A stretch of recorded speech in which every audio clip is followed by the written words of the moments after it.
I live here in my temple. I've been known to lay my head down in Nevada City, Grass Valley, but I also have been known to lay my head down in Sacramento. So I have two places where I can sleep. What made you stay here I specifically? have projects that I'm working on. Okay.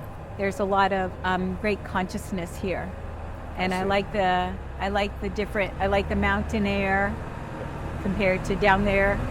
And I've lived in the Bay Area for a really long time. I moved there from New York, and then I landed in San Francisco, and then I lived in Marin. So I started my family out there. I got married out there. So Long Island or Bronx? The Long Island, Staten Island. Staten Island. If you look back at life and you think about one thing that sticks out as being generally positive, that you could say, I'm happy that I went through that. Does anything come to mind? Yes. So it's like this perfect opportunity for me to talk about Shivambu. Sure. Yeah. Okay. So the past couple years, I have been influenced by people who are frugivores. And so I heard it for like over a year, especially during the pandemic. And then I met people in real life that actually practiced, they call it, it could be called Shivambu. It could be known also as urine therapy. Okay. And so because of that influence of those kind of people, mostly podcasters, and one real life person, I'm like, I'm taking a dive into the deep end of the yellow pool. What is urine therapy? Just for people that... Urine therapy is the most ancient form of spiritual practice. Okay. Shiva is the god, the Hindu god, the most high, Shiva. Ambu is water.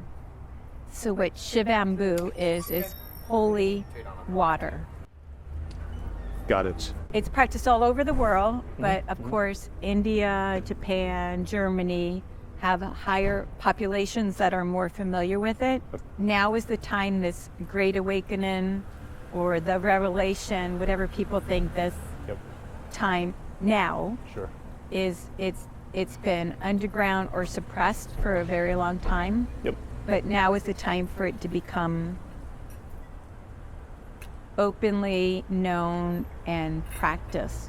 And it's drinking your own... That's one of the things you can do is you can loop, you can drink your urine, you can massage it onto your skin, you can put it in your eyes, you can snort it, you can put it in your ear, in your belly button, you can take a bath in it, you can wash your hair with it. You don't need any of these other things that the other pharmaceutical, cosmetic, the other industries, that's all poison.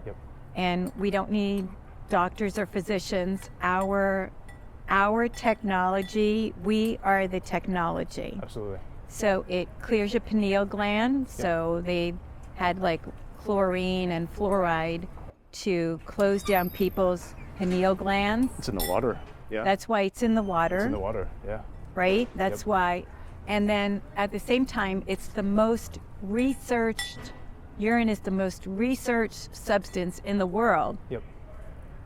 But nobody talks about it. So the constituents that are in urine, like urea or stem cells, are very expensive, or urocinates are very expensive. So they collect it from populations, and they tell us, ick, don't touch that, ooh, right? They get us to have that kind of response to our bodily fluid, but then what they do is they put urea in all of the facial creams, or if you have a blood clot issue, you buy urocinates, or if your body needs to regenerate itself, you could spend thousands, tens of thousands of dollars getting stem cell treatments. This is 10 times or 100 times more maybe even 1,000 times even more powerful nutrient than milk.